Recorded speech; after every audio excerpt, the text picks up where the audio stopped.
ഒരിക്കലുമില്ല. ഞാനൊക്കെ രമേശ് പിഷാരടി എന്ന് പറഞ്ഞാൽ MLA കൂടെയാണ്. അല്ലെങ്കിൽ തന്നെ അദ്ദേഹം ഒരു MLA ആണ്. പാലക്കാട് നിന്ന് ജനപ്രതിയായിട്ട് നല്ല വോട്ടോടെ ജയിച്ച ഒരാൾ തന്നെയാണ്. അപ്പോൾ ആർക്കൊക്കെയോ അതിലൊരു അസഹിഷ്ണുത തോന്നുന്നുണ്ടെന്ന് എനിക്കിപ്പോൾ തോന്നിത്തുടങ്ങി.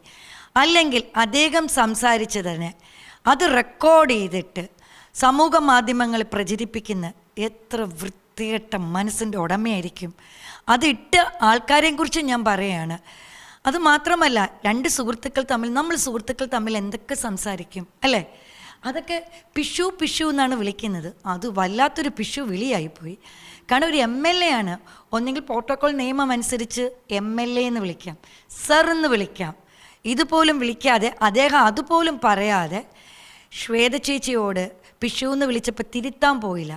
അവിടെയാണ് ഇപ്പം എനിക്ക് മനസ്സിലായി ഈ കാലഘട്ടത്തിൽ നമ്മൾ ആരൊക്കെ എവിടെയൊക്കെ നിർത്തേണ്ടടുത്ത് നിർത്തിയില്ലെങ്കിൽ നമുക്ക്